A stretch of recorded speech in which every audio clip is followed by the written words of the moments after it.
వైకుంఠపురం ఈవోగా ఈ రోజున అంటే తిరుమల తిరుపతి లడ్డు వివాదానికి సంబంధించి సిట్ నివేదిక ఏదైతే ఇచ్చిందో ఈరోజు కొన్ని కోట్ల మంది భక్తుల మనోభావాలకు సంబంధించిన అంశం ఈరోజు ఎమ్మెల్సీ రాజేంద్ర ప్రసాద్ గారి చేతుల మీదుగా సంప్రోక్షణ జరగడం ఏం చెప్పదలుచుకున్నారు? ఓం నమో వెంకటేశాయ. శ్రీ లక్ష్మీ పద్మావతి సమేత వెంకటేశ్వర స్వామివారి దేవస్థానంలో తిరుమల తిరుపతి దేవస్థానంలో గతంలో జరిగిన లడ్డు కల్తీ విషయమై ప్రాయశ్చిత్తం నిమిత్తము ఈరోజు మన దేవస్థానంలో కూడా సంప్రోక్షణ కార్యక్రమం మొదలుపెట్టామండి. గౌరవనీయులు ఎమ్మెల్సీ రాజా గారి చేతుల మీదుగా చేయించడం జరిగిందండి. ఆ విషయాన్ని ఖండిస్తూ అన్ని దేవాలయాల్లో, రాష్ట్రంలో ఉన్న అన్ని దేవాలయాల్లో ఈరోజు సంప్రోక్షణ కార్యక్రమం చేయడం జరుగుతుంది. దాని నిమిత్తము మన దేవస్థానంలో కూడా ప్రాయశ్చిత్తం సంబంధించి అన్ని శాస్త్ర ప్రకారం కార్యక్రమాలు నిర్వహించడం జరిగిందండి. ప్రధాన అర్చకులుగా అయ్యవారు ఈ రోజున అంటే కొన్ని కోట్ల మంది భక్తులు ఈ దేశ విదేశాలకు సంబంధించి కూడా స్వామివారి భక్తులు ఉంటారు. ప్రసాదాన్ని అత్యంత భక్తి శ్రద్ధలతో మనం దాన్ని తీసుకోవడం జరుగుతుంది. ఆ ప్రసాదం కల్తీ జరిగింది, దాని మీద సిట్ నివేదిక కూడా ఇచ్చింది అంటే ఆలయ అర్చకులుగా ఏం చెప్పవచ్చు? ఓం నమో వెంకటేశాయ. తెనాలి వైకుంఠపురం శ్రీ లక్ష్మీ పద్మావతి సమేత వెంకటేశ్వర స్వామివారి సన్నిధిలో ఈ రోజున విశేషమైనటువంటి మాఘశుద్ధ ఏకాదశి, ఇవాళ భీష్మేకాశి, ఇలాంటి పర్వదినం రోజున గతంలో జరిగిన తిరుమల తిరుపతి దేవస్థానం శ్రీ వెంకటేశ్వర స్వామివారి ప్రసాదంలో కల్తీ నెయ్యిని వాడిన దాని మీద ప్రత్యేకమైన ప్రభుత్వం ఆదేశాలు ఇవ్వటం, దాని మీద రిపోర్ట్ అంతా రావటం, అది బహిర్గతం అవ్వటం ప్రజలందరికీ తెలిసిన విషయమే. ఇలాంటి దోష నివృత్తికై ఈ రోజున శుద్ధ ఏకాదశి విశేషమైన పర్వదినం సందర్భంగా రాష్ట్రంలో ఉన్న దేవాలయాలన్నింటిలోనూ శుద్ధి కార్యక్రమం ఏర్పాటు చేయటం జరిగింది. తెల్లవారుజాము నుంచి అన్ని చోట్ల జరుగుతూ ఉన్నాయి. తెనాలి వైకుంఠపురంలో కూడా ఈ రోజున కృష్ణా గుంటూరు జిల్లా ఎమ్మెల్సీ అభ్యర్థిగా విజయం సాధించిన శ్రీ ఆలపాటి రాజేంద్ర ప్రసాద్ గారి చేతుల మీదుగా ఈ రోజున దేవాలయంలో శుద్ధి కార్యక్రమం నిర్వహించడం జరిగింది. ఇలాంటి తప్పుడు విధానాలు, తప్పుడు ప్రసాదాలు నివేదన చేస్తే ఆ స్వామి ఆగ్రహానికి గురి కావాల్సి వస్తుంది. ఇక పైన ఎలాంటి దోషాలు లేకుండా స్వామికి చేయవలసిన కార్యక్రమాలన్నీ నిశ్చల భక్తి శ్రద్ధలతో నిర్వహిస్తూ ప్రజలంతా సుఖ సంతోషాలతో ఉండాలని, శుభ కాంతులతో ఉండాలని ఈ కార్యక్రమాన్ని నిర్వహించడం జరిగింది. మీకు తెలుసు ప్రసాదం అనే పాటికి మనం ఎంత భక్తి శ్రద్ధలతో ఎంత అంటే నేతిని అనే పాటికి స్వచ్ఛమైన నేతిని వాడటం అనేది తరతరాలుగా వస్తున్నటువంటి ఆచారం. ఒక్క చుక్క పాలు లేకుండా నేతిని తయారు చేసి కెమికల్స్ విత్ అలాగే ఒక పామాయిల్ని కలిపారు అని చెప్పి దాన్ని చెప్తుంటే ఇంకే జంతు కొవ్వులు కలవలేదు కదా అని సమర్థించుకుంటున్న వాళ్ళని ఎలా చూడాలంటే అది ఇప్పుడే మన ఎమ్మెల్సీ గారు చెప్పడం జరిగింది. మేము రాజకీయాల జోలికి పోకూడదు, పవిత్రమైనటువంటి ప్రసాదాన్ని మన స్వామికి నివేదన చేసి స్వామి తిన్నాడు అన్న భావంతో మనం కూడా ఆ ప్రసాదాన్ని స్వీకరిస్తాం. అలాంటి ప్రసాదంలో కల్తీ జరిగిందంటే అది నిర్ధారణ కూడా జరిగింది. అయినప్పటికీ సోషల్ మీడియాలో ఏమీ జరగలేదు, అదంతా ఒట్టిదేనంటూ చెప్పి ఈరోజు ఈ క్షణం కూడా వస్తూ ఉన్నది. అది ప్రజలందరికీ తెలుసు. ప్రజలు ఆగ్రహానికి గురి అవ్వటం జరిగింది. దానికి సత్ఫలితం ఇప్పుడు ఉన్న ప్రభుత్వం నిర్వహిస్తూ ఉన్నది. కాబట్టి ఇలాంటి దోషాలు ఇక జరగకుండా కఠినమైన నిర్ణయాలు తీసుకొని స్వామివారికి జరగాల్సిన పూజా కార్యక్రమాలు, నివేదనలు ఎలాంటి దోషం లేకుండా జరగాలని, జరిపించే శక్తి సామర్థ్యాలు ఉన్నటువంటి ప్రభుత్వం ఉన్నది. కాబట్టి అలాంటి పునరావృతం కాకుండా ఉండాలని ఆ భగవంతుని ప్రార్థిస్తున్నాం. అమ్మ, ఈ రోజున తిరుమల తిరుపతి దేవస్థానానికి సంబంధించి ఎక్కడెక్కడి నుంచో అంటే ఇతర రాష్ట్రాలు కాదు ఇతర దేశాల నుంచి కూడా ఆయనకి భక్తులు ఉన్నారు. కనీసం హిందువుల మనోభావాలకు సంబంధించింది నేను ఒక రాష్ట్రానికి అప్పుడు జగన్మోహన్ రెడ్డి గారు ముఖ్యమంత్రి కాబట్టి ఒక రాష్ట్రానికి రిప్రజెంట్ చేస్తున్నాను నాయకుడిగా అనే నైతిక బాధ్యత వదిలేసి ఆ స్కామ్ జరిగిందని చెప్పి ఈరోజు సిట్టు నివేదిక బయటకు వస్తే జంతు కళేబరాలు కలవలేదు కదా, లేకపోతే జంతు కొవ్వు కలవలేదు కదా అని చెప్పి సమర్థించుకోవడాన్ని ఎలా చూడాలంటారు? కనీసం ఆయనకి ఒక నైతిక బాధ్యత అనేది ఉందా? అందరికీ నమస్కారం. ఇదే పాయింట్ ఫస్ట్ మనకి ఎప్పుడైతే గతంలో స్టార్ట్ అయ్యిందో ఆ రోజున కూడా నేను మాట్లాడాను. ఏడుకొండల వాడు చూస్తూ ఊరుకోవడం, అందరి చిట్టాలు తేలుస్తాడని. ఇవాళ బయటకు వచ్చింది ఏంటంటే, ఇప్పుడు నార్మల్గా కెమికల్ ల్యాబ్స్ పరంగా జరిగింది ఏంటంటే 10% పైగా ఏదన్నా జంతు కొవ్వు కానీ అలాంటిది కలిస్తే అది కనపడుతుంది ల్యాబ్లో టెస్ట్లో. బిలో 10% ఉంటే కనుక మనకు అది ధృవీకరించలేము అని చెప్పారు. అది దాన్ని బేస్ చేసుకొని 10% కన్నా తక్కువ ఉంది కాబట్టి కల్తీ, సో దాన్ని లేదు అని చెప్పి మాత్రమే అక్కడ ప్రస్తావించి క్లియర్గా చెప్పారు. కానీ దీంట్లో కల్తీ జరిగింది అనే దాన్ని మాత్రం ఎవరు కూడా స్పష్టీకరణ చేయలేదు. ఇది నేను ఒక క్లారిటీ ఇస్తున్నా ఫస్ట్. దీంట్లో 10% కన్నా తక్కువ ధృవీకరించింది కాబట్టే లేదు అనేది వాస్తవాలు వెల్లడించారు సిట్లో. ఇప్పుడు ఇంకొకటి ఏంటంటే, వీళ్ళు ఏదో అంటారు కొండంత తవ్వితే ఎలుక బయటకు వచ్చినట్టు ఒక చిన్న పాయింట్ దొరికింది. ఇప్పుడు ఏంటి, జంతు కళేబరాల కొవ్వు కలపలేదు అని చెప్పి. అసలు కల్తీయే జరగలేదా? అసలు అక్కడ వాడిందే నెయ్యి కాదు. ఆవు ఎక్కడ ఉంది, పాలు ఎక్కడ ఉన్నాయి, నెయ్యి ఎక్కడ ఉంది? కెమికల్స్తో, పామాయిల్తో, ఇవన్నీ కల్తీలు చేసి రసాయనాలతో కల్తీ చేసి 20 కోట్ల లడ్డూల్ని ఎంతమంది జనాభాకు మీరు పంచినట్టు? ఒక సామాన్యుడు తిరుపతి వెళ్ళాలంటే ఎన్నో ముక్కును ఉంటాడు. ఆ పైవాడు పిలుపు వస్తేనే మేము బయలుదేరుతామని నమ్ముతారే తప్ప మేము వెళ్ళలేకపోయామని ఎవరు అనుకోరు. ఎంతోమంది వెళ్దాం అనుకుంటారు, కానీ ఆయన పిలుపు ఉంటేనే వెళ్తారు. అంత పరమ పవిత్రమైన దేవుడు అనమాట. అలాంటి పుణ్యక్షేత్రాన్ని కల్తీ లడ్డు ఎంత బాగుంటుందండి. లడ్డు, కళ్యాణం లడ్డు కానీ ఎంత హోప్ పెట్టుకుంటారు. అక్కడ నుంచి వచ్చేదాన్ని మహాప్రసాదంగా తీసుకొని తినేవాళ్ళు ఉంటారు, పూజ దగ్గర పెట్టుకుంది. అలాంటి దాంట్లో కల్తీ చేశారు. ఎంత స్కామ్ చేశారయ్యా అంటే 250 లక్షల కోట్ల స్కామ్ చేశారు. ఈ డబ్బుల గురించి ఏం మాట్లాడరు. నెయ్యి లేదు కదా, 1%, 0.1% నెయ్యి కూడా వాడలేదండి. మొత్తం పామ్ ఆయిల్ కానివ్వండి, కెమికల్స్ కానివ్వండి, ఆ రసాయనాలని మిక్స్ చేసి ఆ స్మెల్ పోకుండా ఉండడానికి, అది కొంచెం ఫ్రెష్నెస్ అలా కనపడడానికి దాంట్లో వేరే కెమికల్స్ కూడా కలిపారు. అది ప్రూవ్ అవ్వకపోవడంతో ఇవాళ తెలియలేదు. ఆ పాయింట్ పట్టుకోకుండా మా అన్న దేవుడు, మా అన్న మీద అనవసరమైన అబాండాలు వేశారు, రుద్దారు, మీరు సంకనాగిపోతారు, నాశనం అయిపోతారు అని చెప్పి మాట్లాడుతున్నారు. ఈ రోజున బయటకు వచ్చేసి ప్రతి ఒక్కళ్ళు అసలు తప్పు జరిగిందే మీలో.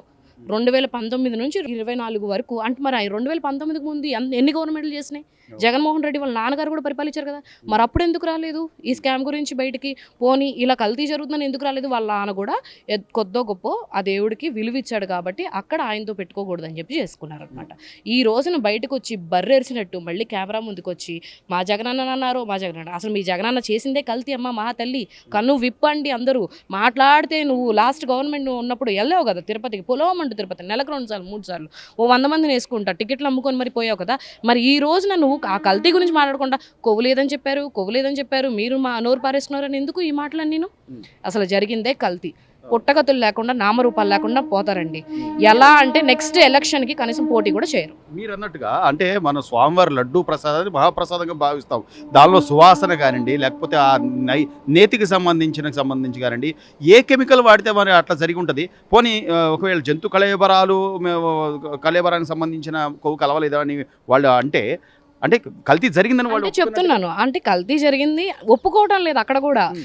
అసలు మా జంతు కళేబరాల కొవ్వు లేదు కదా అని మాత్రమే వితండవాదం అనమాట. మా అన్న దాన్ని చూసి కుక్క అన్నాడు, మేము కుక్కనే అంటాము. అది పంది అన్నాడు, నేను పందనే అంటాను. మా అన్న ఇది చెప్పమన్నాడు, సో మేము చెప్తున్నాము. మేము జంతు కళేబరాల కొవ్వుని మేము కలపలేదు. ఇంతవరకే ఉంది. కానీ అసలు కల్తీ జరగలేదు అనేది అయితే వాళ్ళు వాదించుకోవట్లేదు. మీరు అది గమనించాలి. ప్రతి ఒక్కళ్ళు, వాళ్ళ మినిస్టర్లు కానీ మంత్రులు కానీ ఎవరు బయటకు వచ్చినా కానీ వాళ్ళ ఎక్స్ఎమ్మెల్యేలు వాళ్ళ వర్గంలో చిన్నపాటి కార్యకర్తతో సహా కళేబరాల కొవ్వు మాత్రం కలవలేదు. ఇది వాళ్ళ ఆన్సర్. మీరు అడగండి, ఎదురు క్వశ్చన్ చేయండి. నిజంగానే అసలు కల్తీ జరగలేదని వాళ్ళ దగ్గర సమాధానం ఉండదు. అసలు తప్పు చేయనోడు ఏమన్నా చెప్పాలా? మా అన్న నిజమైన నాయకుడు, మేము కల్తీ ఏ మాత్రము చేయలేదు, దీనికి మేము సిద్ధంగా ఉన్నాము, దాంట్లో నెయ్యి మాత్రమే వాడామని కాన్ఫిడెంట్గా చెప్పండి. ఆ పాయింట్ రాకుండా మేము వాడలేదు, మీరు అబద్ధం చెప్పారు, మీరు మా మీద నిందలేశారు, నీచ రాజకీయాలు చేశారు, ఆ దేవుడితో రాజకీయం చేశాడు. మేము ఎందుకు చేస్తామండి దేవుడితో రాజకీయం? సో చివరిగా మేడం అంటే నాకు పదే నాకు 39% ఓటింగ్ ఉంది, 40% ఓటింగ్ ఉందండి జగన్మోహన్ రెడ్డి గారి ఈ 40% ఓటింగ్లో ఎంతమంది హిందువులు ఉంటారు, ఎంతమంది దేవదేవుడిని కొలిచే వాళ్ళు ఉంటారు, ఎంతమంది తిరుమల భక్తులు ఉంటారు? మరి రేపు వాళ్ళు ఏ మొహం పెట్టుకుని ఈయన పాదయాత్ర చేసినా లేకపోతే ఈయన ఎన్నికల్లో నిలబడ్డా ఓట్లు వేస్తారు అండి? 39%, 40% దాంట్లో అన్ని కులాల వారు ఉంటారు. ఇప్పుడు టీడీపీ పార్టీకి కూడా అన్ని కులాల వారు ఉన్నారండి. ఈ రోజు దైవ సన్నిధిలోనే ఉన్న వెంకటేశ్వర స్వామి ఆలయంలో మాకు ఇక్కడ శుద్ధి చేయడానికి వచ్చిన వారిలో ముస్లిమ్స్ ఉన్నారు, క్రిస్టియన్స్ ఉన్నారు, అందరూ అన్ని కులాల వాళ్ళు ఉన్నారండి ఇక్కడ. మేము ఎప్పుడు కూడా అట్లా చూడము. ఒకటి ఏంటంటే ప్రతి ఒక్కరు ఎవరి వారి దేవుణ్ణి పవిత్రంగానే భావిస్తారు. ఇంకా గొర్రెల మంద ముసుగులో ఆ పర్సెంట్ ఓటింగ్ ఉందని చెప్తున్న వాళ్ళలో నాకు తెలిసి ఇప్పటికీ కొంచెం సగం చచ్చిపోయి ఉంటుంది. ఎందుకంటే వెంకటేశ్వర స్వామి మీదే అంత అపవిత్రంగా చేసినప్పుడు మిగతా వాళ్ళని కూడా అవహేళన చేయడంలో అతను ఏమి ఇది కాదు కదా, దిట్టే కదా మరి ఇంకా. సో అందుకని చెప్పేసి ప్రతి ఒక్కళ్ళు ఇంకా అదే ఆలోచనలో వాళ్ళ అన్నే దేవుడు అనే ఆలోచనలో వాటిల్లో ఉంటే, నేను ఇప్పుడు చెప్తున్నాను, ఇక్కడ ఉన్న ఆంధ్రులందరికీ ప్రపంచవ్యాప్తంగా ఎక్కడ హిందువులు ఉన్నా సరే ప్రతి ఒక్కరు ఆ వెంకటేశ్వర స్వామిని ఎవరైతే కొలువు తీరుస్తూ ఆరాధిస్తారో వారందరి మనోభావాలకు దెబ్బతిందానండి. సో ఆ మనిషిని ఇంకా నమ్మితే అందరూ అధాపాతాళానికి వెళ్ళిపోతారు. కలియుగం అంతమైపోతుందని కూడా ఆ కలియుగ దైవంతో పెట్టుకున్నందుకు. అమ్మ, భక్తులంతా కూడా అంటే రాష్ట్ర వ్యాప్తంగా కాదు, దేశవ్యాప్తంగా ఇతర దేశాల నుంచి కూడా తిరుమల తిరుపతిని దర్శిస్తూ ఉంటాం. అట్లాంటి దేవదేవుడి యొక్క ప్రసాదాన్ని ఈ రోజున కల్తీ చేసింది కాక దానిలో జంతుకువు కలవలేదు కదా అని నిస్సిగ్గుగా మాట్లాడుతున్న వైసీపీ నాయకులను ఎలా చూడాలి? ఆ జగన్మోహన్ రెడ్డి గారు కనీసం నేను ఒక రాష్ట్రానికి అప్పుడు ముఖ్యమంత్రిగా ప్రాతినిధ్యం వహిస్తున్నానన్న కనీస నైతిక బాధ్యత ఆయన అప్పుడు ఏమైనా తీసుకున్నారా? అసలు ఎట్లా? ఆయన మొన్నటి నుంచి ఏదో అంటే ఓడిపోయిన దగ్గర నుంచి కూడా టాబ్లెట్స్ వేసుకోవట్లేదు అనుకుంటా. ఆయన మొన్న ఏదో అంటున్నారు, నాకు ప్రతిపక్ష హోదా ఇవ్వండి, ప్రతిపక్ష హోదా ఇవ్వండి అని. మరి అలాంటి ఆయనకి మొన్న కనీసం రిపబ్లిక్ డే రోజు జెండా ఎగరేసే టైం కూడా లేదా? మరి ఆయనకి అంత గౌరవం ఉంది. మరి ఆయన ఆంధ్ర రాష్ట్రానికి నెక్స్ట్ నేనే 30 ఏళ్ళుగా సీఎంని అది ఇదని మాట్లాడతారు. ఆయన ఏదైతే చేశారో ఆయనకు అందుకే ఎందుకు పదవి అయితే దక్కలేదో, లాస్ట్లో గత కాలంగా వాళ్ళ నాన్నగారు చనిపోయారు, అదే కొండల గురించి మాట్లాడి 7 కొండలు ఎందుకు, ఒక కొండ చాలు కదా అని చెప్పి మాట్లాడిన ఆయన ఆ కొండల్లోనే కలిసిపోయారు. అది అందరం చూస్తూ ఉన్నాం. వెంకటేశ్వర స్వామి గారి జోలికి వెళ్తే, ఆయన జోలికి వెళ్తే ఎలా చూపిస్తారనేది నిదర్శనం అదే. ఈయన 20 కోట్ల లడ్డూలు 200 కోట్ల రూపాయలు స్కామ్ చేసి కల్తీని ఆ రకంగా యూజ్ చేసి, నిజంగా దర్శనాలు కాదు కదా, దర్శనాలు అని చెప్పేసి అక్కడ రోజా ఎవరైతే మంత్రి ఉందో ఆ రోజా గారు స్కాములు చేసి టికెట్లు అమ్ముకుంటూ విఐపి దర్శనాలు చేసుకుంటామని చెప్పి ఎన్ని లక్షల మంది దగ్గర ఎన్ని లక్షలు కోట్లు ఆవిడ స్వాధీనం చేసుకుందో తిరుపతిని అడ్డం పెట్టుకొని అందరికీ తెలుసు. ఆ రోజున మరి సోషల్ మీడియాలో వీళ్ళు అనుకుంటా ఉంటారు పిల్లి పాలు తాగుతూ మాకేమీ తెలీదు, ఎవరు చూడరు అని అనుకోవడం అనేది వీళ్ళకి ఇంకా సిగ్గు రావట్లేదు అనమాట. ప్రతిసారి కూడా వీళ్ళు ఇదే చేస్తూ ఉన్నారు రిపీటెడ్గా. కానీ అంత నీ కల్తీ చేసి కూడా మళ్ళీ సోషల్ మీడియాలో డైవర్షన్ రాజకీయాలు అన్నమాట. వీళ్ళకి ఫస్ట్ నుంచి ఉన్నది అదే. పైగా అది ఇలా రిపోర్ట్ ఇవ్వలేదు, వీళ్ళు ఇలా రిపోర్ట్ ఇవ్వలేదు అని చెప్పేసి వీళ్ళ ఫేక్ ప్రచారాలు అనమాట. అంటే పేటీఎం బ్యాచ్ ఏవైతే 5 రూపాయల బ్యాచ్ ఉన్నారో వాళ్ళందరూ మళ్ళీ ఫేక్ అకౌంట్స్, ఒక్కడికి కూడా సొంత అకౌంట్ ఉండదు, ఒక్కడికి కూడా సొంత ఫోటో పెట్టుకొని దమ్ముగా ధైర్యంగా టీడీపీలో అంటే ఆడవాళ్ళ సైతం మేమే పెట్టుకుంటూ ఉంటాం ఏదైనా చెప్పాలి అనుకుంటే.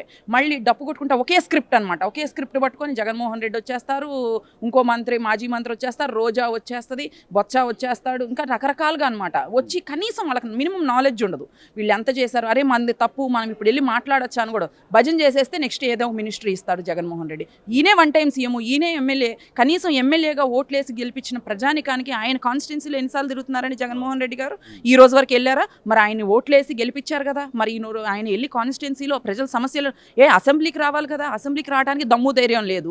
ఒక 4 వేసుకొని భజన బృందాన్ని వేసుకొని తాడేపల్లి కొంప బయట మాత్రం ప్రెస్ మీట్ పెట్టి అలా కాదు ఇలా కాదు, ఏది చేసినా చంద్రబాబు నాయుడు చేసేసారు, కూటమి ప్రభుత్వం చేసేసిన పవన్ కళ్యాణ్ చేసేసాడు, వాళ్ళ ఎమ్మెల్యేని సస్పెండ్ చేయాలి, ఇది అది అని చెప్పేసి ప్రగల్భాలు పలకమంటే మాత్రం సెల్ఫ్ డబ్బాలు కొట్టుకుంటూ మేము తప్ప ఆంధ్ర రాష్ట్రానికి దిక్కు దివాణం లేదన్నట్టుగా మాట్లాడుతూ ఉంటారు.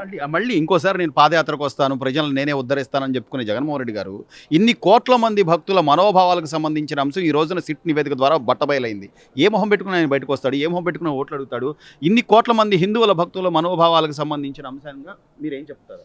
పాదాల మీద నడుస్తాను అంటున్నారు కదా, మరి గెలిచినప్పుడు పాదయాత్రలు చేసిన అదే జగన్మోహన్ రెడ్డి పరదాలతో ఎందుకు మధ్యలో కూర్చుంటూ వచ్చాడు? మళ్ళీ పరదాల యాత్ర చేద్దాం అనుకుంటున్నారా? జనాల దగ్గరికి పాదయాత్ర చేయాలనుకుంటే మిస్టర్ జగన్మోహన్ రెడ్డి మేము ఒక్కటే చెప్తా ఉన్నాము, నీకు దమ్ము ధైర్యం ఉంటే అమరావతి నుంచి నీ పాదయాత్ర స్టార్ట్ చెయ్యి. ఏదైతే అమరావతి రైతుల్ని మహిళల్ని ఈడ్చుకుంటూ ఆ రోజున కడుపుల మీద తంతు పోలీసుల్ని ఇష్టానురాజ్యంగా కూడా నువ్వు వాడుకున్నావో, అలాగే అదే రాజధాని నుంచి అదే అమరావతి నుంచి నీకు దమ్ము ధైర్యం ఉంటే నువ్వు అక్కడి నుంచి పాదయాత్ర చేయి. నీకు అక్కడి నుంచి పరదాలు లేకుండా పాదయాత్ర చేయి. ఆ రోజున ఆయన అసెంబ్లీకి దీనికి వెళ్ళాలంటే సెక్రటరియట్కి వెళ్ళాలంటే పరదాలు అంటే చెట్లు అంటే ఎక్కడ చెట్టు మీద నుంచి ఎవరు వచ్చి ఇది చేస్తారని అంత భయం ఎందుకు? నువ్వు ఒక నాయకుడివి, ప్రజల మధ్యలోకి వెళ్ళాలి. ప్రజల నాయకుడివా నువ్వు? ప్రజలు ఓట్లేస్తే గెలిచావా లేకపోతే పరదాలు చాటున ఉండి పాదయాత్ర చేస్తాడా? ఎలా చేస్తారా? రేపు సెక్యూరిటీ గార్డ్ పెట్టుకొని ఒక మెష్ వేసుకొని రౌండ్గా గ్రీన్ మ్యాట్ వేసుకొని పాదయాత్ర చేస్తారా జగన్మోహన్ రెడ్డి గారు? తిరుపతి వెళ్ళడానికి నీకు తిరుపతి లేక తిరుపతి సెట్టు కూడా నువ్వు వేయించుకున్నావు. అంటే హిందువులు అంటే అంత చులకనా? హిందువులు ఓట్లేయలేదా? ఆడవాళ్ళు ఓట్లేయలేదా? ఎందుకంటే హిందుత్వం అంటే అంత చులకలు ఎందుకు జగన్మోహన్ రెడ్డి గారికి? అంత కల్తీని తిరుపతి లడ్డూను కూడా నువ్వు కల్తీ చేసేసి అంటే ఇంక దేన్నైనా నువ్వు కల్తీ చేయగలవుగా? 20 కోట్ల లగ్గులు రేపొద్దున దేన్నైనా బొమ్మిని తిమ్మిని చేయగలరు కదా వీళ్ళు. వీళ్ళు అంత అసహనం అంటే ప్రజల్లోకి వచ్చి నీకు ఏదైనా మాట్లాడాలి చేయాలి అని అంటే ఈయన ఎవరెవరిని పరామర్శిస్తారంటే గంజాయి మొక్కల్ని పరామర్శిస్తూ ఉంటారు. మొన్న ఎవరో మర్డర్ చేస్తే వాళ్ళని వచ్చి పరామర్శిస్తూ ఉంటారు. ఈయన కారు కింద సొంత కార్యకర్త పడితే కూడా జగన్మోహన్ రెడ్డి గారికి వెళ్ళి పరామర్శించే టైం ఉండదు. సొంత చెల్లిని అక్కని తల్లిని బయటికి గెంటేశాడు. ఇంకా ఏంటండి జగన్మోహన్ రెడ్డి గారు ఆంధ్ర రాష్ట్రాన్ని ఉద్ధరించేది? ఆయన ఫస్ట్ ఇంటి దగ్గర నుంచి మొదలు పెట్టుకొని తర్వాత ఆంధ్ర రాష్ట్ర ప్రజల్ని ఉద్ధరించమని చెప్పండి. ఇప్పుడు జగన్ రెడ్డి అనేవాడు మొదట నుంచి ఈ హిందువుల మనోభావాలని దెబ్బతీయటం కోసమే అతను తీసుకున్న నిర్ణయాలే కనపడుతున్నాయి. కానీ ఇప్పుడు దరిదాపు 20 కోట్ల లడ్లు తయారీలో దరిదాపు 60 లక్షల కేజీల కల్తీ నెయ్యి, అది కల్తీ నెయ్యి అంటానికి కూడా ఆస్కారం లేదు. అది మామూలుగా జంతు కబేలాల నుంచి కానీ లేకపోతే ఇంకొక వేరే రసాయనాల నుంచి కానీ తీసుకువచ్చిన 60 లక్షల కేజీల నెయ్యి అని చెప్పబడే పదార్థాన్ని వాడి హిందువుల యొక్క మనోభావాల్ని ఎంత దెబ్బతీశాడంటే, ఈరోజు తిరుపతి ఏ ఒక్క హిందువు వెళ్ళినా అక్కడ ఆ ప్రసాదం తెచ్చుకుని అది తింటూ ఒక తన్మయత్వం, దేవుడు నా మీద ఏదో కరుణ చూపించుతున్నాడు, దేవుడు నాకు రక్షగా ఉన్నాడు అని చెప్పేసి అనే తలంపుతో ప్రతి హిందూ ఈ రోజుల్లో ఇతను ఏమి ఆశించి 250 కోట్ల స్కామ్ చేసి అందులో ఎన్ని వేల కోట్లు ఈయన జేబులో వేసుకున్నాడు అనేది ఎవరికి అర్థం కావట్లా. మనకి హిందూయిజంగా కానీ ఏదైనా కానీ మనం చనిపోయిన తర్వాత తీసుకెళ్లేటప్పుడు మన మీద పైసలు వేస్తుంటారు. దాని అర్థం ఏంటి? అరే నానా, నేను ఇంత సంపాదించాను, ఒక్క రూపాయి కూడా నేను తీసుకెళ్ళట్లేదు అని చెప్పేసి ప్రజలకి తెలియజేయటం కోసం మన హిందూయిజంలో కానీ అంత ఇది ఉన్నప్పుడు ఇవాళ హిందువులందరూ ఎంత బాధపడుతున్నారంటే, ఆ 5 సంవత్సరాలు జరిగిన కల్తీ గురించి ఆ లడ్లు మనం తిన్నామా, దానివల్ల మనం అనారోగ్యం పాలయ్యామని చెప్పేసి ఎంతో బాధపడుతున్నారు. అటువంటి హిందూయిజాన్ని దెబ్బతీసిన ఆయనకి నామాలు పెట్టాడు ఆ దేవుడు, 2 నామాలు. అయినా కానీ ఆయన నేను తప్పు చేశాను అని కూడా ఈ రోజు కూడా ఆయన మనస్తాపం చెందట్లా. ఆయనే కాదు సార్, ఈ రోజున రోజా గారు కానీ అంబటి రాంబాబు కానీ వాళ్ళు ఒకటే అంటున్నారు, దీనిలో జంతు కలేబరాలకు కలవలేదు. అంటే తప్పు జరిగిందనేది ఒప్పుకోకపోగా ఇక ఇంకా మహాపాపం మేము చేయలేదు కదా అన్నట్టు మాట్లాడుతున్నారంటే, కనీసం ఇంకోసారి జనాల్లోకి వెళ్తే వీళ్ళకి ఎలాంటి పరిస్థితులు ఎదురయ్యే అవకాశం ఉంది? మళ్ళీ నేను పాదయాత్ర చేస్తారు అది అని కూడా జగన్మోహన్ రెడ్డి చెప్తున్నాను. పాదయాత్ర ఏ మొహం పెట్టు చేస్తాడు? నేను స్కామ్ చేశాను, నేను ఇన్ని కోట్లు దండుకున్నాను, మిమ్మల్ని ఇంత నాశనం చేశాను, ఈ రాష్ట్రాన్ని అధోగతి పాలు చేశాను, ఒక రాజధాని లేకుండా రైతులకి ఒక పోలవరం కానీ, నువ్వు ఈరోజు నీతులు చెబుతుంటే ఎవరింటారు? నీకు తోడు ఆ రోజా అంబటి, ఆ రోజా ఉంది, కోట్లు సంపాదించింది, ఎంతమందిని దర్శనానికి తీసుకెళ్ళి ఆమెకి భక్తి ఉండి దేవుడి మీద నమ్మకం ఉండి ఆమె వెళ్ళిందా? ఆ భక్తులు, నమ్మకం ఉన్న భక్తులు ఆమె అడిగిన వేలేంటి లక్షలేంటి ఇచ్చేసి ఆ లక్షలు ఆ వేలే చూసింది, కానీ దేవుడి మీద నమ్మకం కాదు. వాళ్ళని తీసుకోవటం వెళ్ళటం కోసమే ఏడుకొండల వెంకటస్వామిని దర్శించుకుంది, కానీ ఆమెకి అంటూ భక్తి లేదు. ఈరోజు ఆమెకు కూడా రేపు దేవుడు విధించే శిక్షకి అర్హురాలే. ఆమె శిక్ష ఎట్టి పరిస్థితుల్లో అనుభవించింది. ఇక ఈ అంబటి రాంబాబు ఉన్నాడు, ఈ అంబటి రాంబాబుని మనం ఏమనాలో తెలీదు. మన దొడ్లలో ఇదివరకు ఆంబోతులు ఉండేవి, ఏదో రంకెలేస్తుండేవి, అట్లాంటి రంకెలేస్తాడు. ఆ రంకెలకి ఈయన అరుపులకి ఎటువంటి తేడా లేదు. అటువంటి అంబటి రాంబాబులు, రోజాలు ఇవాళ ఆడు కొడాలి నాని ఉన్నాడు. ఆ రోజు నేను ఇది చంద్రబాబు నాయుడు లాక్కొస్తాను, చంద్రబాబు నాయుడు కొడుకుని లాక్కొస్తాను, అది ఇది అని పగల్బాలు పలికినాడు. ఇవాళ ఇంట్లో కూర్చున్నాడు. అటువంటి బతుకు ఇవాళ చూస్తుంటే ఏకల పీకిన కోడి కంటే ఘోరంగా ఉన్నాడు వాడు. అటువంటి నాయకులు ఈరోజు ఆ పార్టీలో ఉండి అనుభవిస్తున్నాడు, ఇంకా అనుభవిస్తారు. జగన్కి ఇంకా అనుభవించాల్సింది ఎంత ఉందో కానీ ఏ మాటగా మాట అలా నాన్న ఏదో ఆ 7 కొండలు మీకు 3 కొండలు చాలు, 7 కొండలు ఎందుకన్నందుకు ఆ స్వామి చూపించాడు. ఆ ఏ చర్మం ఎవరిదో, ఎవరి మాంసం ముద్ద ఎవరిదో తెలియని పరిస్థితుల్లో పోయాడు. మరి అంతకంటే దారుణం చేసిన ఈ జగన్మోహన్ రెడ్డి కూడా అనుభవిస్తాడు. అది మనం చూస్తాం. ఈ ఏడుకొండల వెంకటేశ్వర స్వామికి అన్యాయం చేసిన వాళ్ళు ఎవ్వరు సక్రమంగా బతకరు. అది మేము ఇప్పుడు మీ మీడియా తరఫున మేము తెలియజేస్తున్నాం. సార్, ఈ రోజున తిరుమల తిరుపతికి సంబంధించి గత 5 ఏళ్లలో జగన్మోహన్ రెడ్డి గారి హయాంలో కనీసం భక్తుల మనోభావాలు దెబ్బతింటాయి, ఇన్ని కోట్ల మంది భక్తులకు సంబంధించిన అంశం అని కనీస ఆలోచన కూడా లేకుండా ఎలా చేయగలిగారంటారు? ఇప్పుడు దీన్ని సమర్థించుకుంటూ అందులో ఏమి జంతువుల వ్యర్థాలు కానీ జంతువుల కొవ్వు కలవలేదు కదా అని వాళ్ళు మళ్ళీ సమర్థించుకోవడాన్ని ఎలా చూడాలి? మనం చూసుకుంటే ఆయన అన్యమత ప్రచారం చేసుకుంటూ తిరిగిన వ్యక్తి. రాజకీయంగా బైబిల్ పట్టుకొని తిరిగాడు. తర్వాత నేను వెంకటేశ్వర స్వామి భక్తుడని చెప్పి తన భార్యని తీసుకురాకుండా గుడికి వచ్చిన వ్యక్తి. నువ్వు ఏంటి, నువ్వు హిందువా క్రిస్టియనా ధృవీకరించుకోమంటే 5 ఏళ్ళు ఆయన ఏమీ సంతకం కూడా పెట్టని మనిషి, డిక్లరేషన్ ఇవ్వలేకపోయాడు. అలాంటి వ్యక్తి ఏం చేశాడు? మొన్నటిదాకా ఏం మాట్లాడాడు? మేము అంతా పారదర్శకంగా చేసామన్నాడు. జంతువుల కొవ్వు ఎంత దగ్గర 250 కోట్లు స్కామ్ చేశారు. సాక్షాత్తు కలియుగ వైకుంఠ దైవం వెంకటేశ్వర స్వామి డబ్బుని దోచిపారేశాడు. ఏంటండి ఇన్ని అరాచకాలండి? 20 కోట్ల లడ్డూలు ఇట్లా జరిగిందంటే ఎంత అమానుషం. ఆయన ఇప్పటికైనా తెలుసుకోవాలి. వాళ్ళ నాన్నగారు చేశారు, 5 కొండలు చేస్తాను 4 కొండలు చేస్తాను అన్నాడు. ఏ కొండకి వెళ్ళాడో కూడా తెలియని పరిస్థితి. ఈయన కూడా అదే బాటలో వెళ్తున్నాడు. దీన్ని పరిశీలించుకొని వైకుంఠ దేవుణ్ణి అవమానకరంగా చేస్తే తెలుగుదేశం పార్టీ కానీ కూటమి నాయకత్వం కానీ ప్రజలు కానీ రోడ్లెక్కి కుక్కల్ని తరిగినట్టు తరుగుతారు. అది తస్మాత్ జాగ్రత్త, జగన్మోహన్ రెడ్డి జాగ్రత్త. సో మీరు అన్నట్టుగా గతంలో ఆయన అనేక కార్యక్రమాల్లో సరే ఆయన సెట్లే వేసుకున్నాడు, గుడి సెట్ ఇంటి దగ్గర వేసుకొని ఆ ప్రసాదాన్ని టిష్యూ పేపర్లో చుట్టింది కానీ ఏదైనా చూశారు, ప్రజలు చూశారు. అల్టిమేట్గా 11 సీట్లకే ఆయన్ని పరిమితం చేశారు.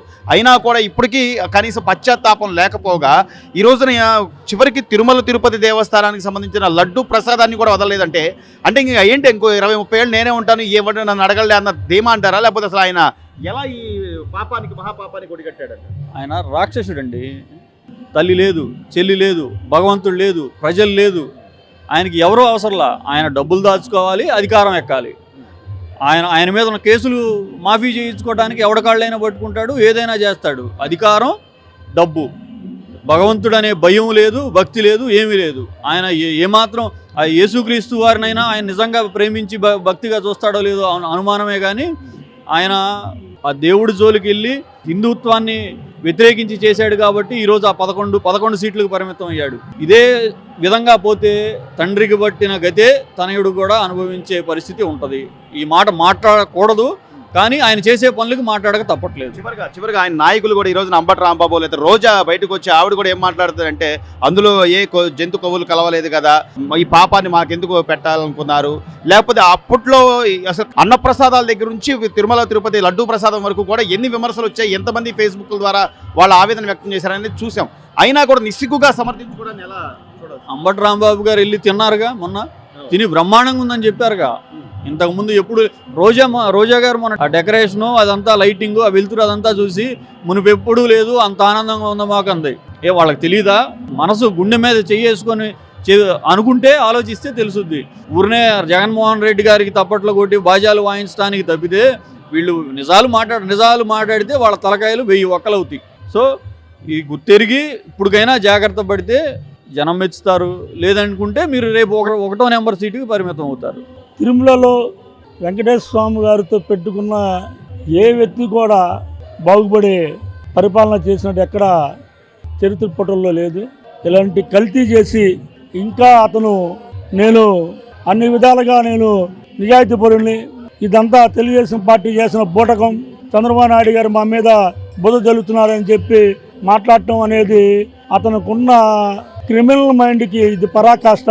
ఇతను భవిష్యత్తులో కూడా ఏ హిందూ అనేవాడు కానీ తెలుగు ప్రజలు అనేవాళ్ళు కానీ ఇతన్ని క్షమించడం అంటే వెంకటేశ్వర స్వామి గారిని అపచారం చేయించినట్టే అని చెప్పి నేను భావిస్తానని చెప్పి సెలవు తీసుకున్నాను. ఈ 5 సంవత్సరాలు కల్తీ లడ్డు తిని ఎంతో బాధపడుతున్నాం. ఇప్పుడు హిందువుల మనోభావాలు పూర్తిగా దెబ్బతినిపోయి ఇప్పటికైనా హిందువులందరూ నిజం తెలుసుకొని భవిష్యత్తు ఆలోచన చేసుకోండి. సరే, ఆయన ఎవరినైనా నమ్మచ్చు, ఏ దేవుడినైనా ఆయన కొలవచ్చు కాదంట్లా. కానీ ఒక రాష్ట్ర ముఖ్యమంత్రిగా నువ్వు రిప్రజెంట్ చేస్తున్నప్పుడు అందరినీ గౌరవించాల్సిన బాధ్యత అప్పుడు జగన్మోహన్ రెడ్డి గారికి ఉందా లేదా సార్? అందరూ అన్ని దేవుళ్ళకి ఎట్లా గౌరవిస్తున్నామో ఆయన కూడా మన దేవుణ్ణి, మన హిందూ సాంప్రదాయాల్ని, మన పద్ధతుల్ని, మన ఆచారాలని అన్నింటినీ గౌరవించాలా. మన మనోభావాలు దెబ్బతినకుండా అందరూ హిందూ ధర్మాన్ని ఏకతాటితో నడిచి అందరూ ఒకే మాట మీద నిలబడి, ఇప్పుడు పవన్ కళ్యాణ్ గారు ఎట్లా నిలబడి చేస్తున్నారు అట్లానే మన ప్రజలు కూడా ఒక తాటి మీద నిలబడి అందరూ మన హిందూ ధర్మాన్ని నిలబెట్టాల్సిన బాధ్యత మన తరం మీద, మన ఫ్యూచర్ తరం మీద ఉంది. కనీసం ఎక్కడైనా వాళ్ళకి ఒక ఇది ఉందా, మనం తప్పు చేసాము ఈ రోజున మనం బయటపడాలి అంటే దొంగతనం చేసి ఇంకా వాళ్ళకి అంత విధానం ఉంటే ఇంత దూరం రాదు, వాళ్ళు దేవుడి మీద భక్తి ఉంటే ఇంత దూరం రాదు. లేదు తిరుపతి దేవస్థానంలో అసలు ప్రార్థనలు, కోటాలు ఇవన్నీ జరగవు. వాళ్ళది ఏంటంటే వాళ్ళు ఏ కాడికి మన హిందూ సాంప్రదాయాలని మట్టి కలపాలని కూర్చున్నారు. కాబట్టి మనం జై హిందూ, జై భారత్ అని చెప్పి మనం అందరం ఒక తాటి మీద నిలబడి మనం అందరం హిందూ సాంప్రదాయాన్ని నిలబెట్టవలసిందిగా ప్రజలను కోరుకుంటున్నారు. తిరుపతి దేవస్థానం అనేది ప్రపంచవ్యాప్తంగా, మరి ముఖ్యంగా దేశవ్యాప్తంగా అన్ని రాష్ట్రాల్లో ఉన్నటువంటి అన్ని కులాలు, మతాల ప్రజలందరూ కూడా వస్తారు. అక్కడికి వచ్చిన తర్వాత ఖచ్చితంగా ప్రసాదం కింద ఆ లడ్డు తీసుకెళ్తారు. అంత పవిత్రత ఉంది ఇది. స్వామివారి దర్శనానికి ఎంత సమయం కేటాయిస్తారో లడ్డు కోసం కూడా అంత పవిత్రంగా క్యూలో నిలబడి ఆ ప్రసాదాన్ని తీసుకెళ్లి పంచుకునే ఆనవాయితీ, సాంప్రదాయం ఉన్నటువంటి ఈ సమాజం. ఇట్లాంటి సమాజంలో ఇది కల్తీ చేసి 20 కోట్ల లడ్డూలు పంచారంటే దాంట్లో ఎంత కల్తీ చెప్పి, ఎంత డబ్బే ప్రధానంగా, అవినీతి ప్రధానంగా 5 సంవత్సరాలు, గత 5 సంవత్సరాలు జగన్మోహన్ రెడ్డి నాయకత్వంలో మెడలో సిలువ వేసుకొని ఒక తిరుపతి దేవస్థానం చైర్మన్ ఉంటే వాళ్ళు వాళ్ళ హిందూ ధర్మాన్ని ఏ విధంగా కాపాడారు? వాళ్ళకి ఏం గౌరవం ఉంటుంది? వాళ్ళు ఎవరైనా ఒకటే, వాళ్ళకి ఏంటంటే వాళ్ళకి అవినీతి చేయాలి, డబ్బు సంపాదించాలనే ఇది తప్పితే వేరే అంశానికి వీరు ఎక్కడ కూడా అవకాశం ఇలా. సిట్ నివేదిక బయటకు వచ్చిన తర్వాత అయినా బుకాయించకుండా జరిగిన తప్పును ఒప్పుకోవడం కాకపోగా మేమేం జంతువులకు కలపలేదుగా అని చెప్పి సమర్థించుకోవాలి. వాళ్ళకి మానవ విలువలు ఉన్నాయని చెప్పేసి అనుకోవడం కూడా తప్పు. ఎందుకంటే సొంత బాబాయిని గొడ్డలిపోటు చంద్రబాబు నాయుడు నరాసుర చరిత్ర ఇదని చెప్పేసి వీళ్ళు చంపేసి వేరేవాడి మీద ఎంత సునాయాసంగా, ఎందుకంటే ఇంత సభ్య సమాజంలో electronic media, social media, print media ఎంత ఉంటే చీమ చిటుకు కన్నా కానీ ప్రతి అంశం కూడా బయటకు వచ్చే అంశం ఉంటే నిర్భయంగా అసలు నిస్సంకోచంగా వీళ్ళు అబద్ధాలు ఆడతారు. ప్రతి అంశంలో కూడా అబద్ధం, ఈ అంశం అబద్ధం ఆడారు, ఈ అంశం అబద్ధం ఆడేది. వాళ్ళ సిట్టు చాలా క్రిస్టల్ క్లారిటీగా సుప్రీంకోర్టు సైతం వాళ్ళు నివేదిక ఇచ్చేసింది. దీంట్లో తప్పు జరిగింది. తప్పు ఏది ల్యాబ్ పంపించారు, అక్కడ అనేక కల్తీలు జరిగినాయి అని చెప్పి ల్యాబ్ రిపోర్ట్ వచ్చింది.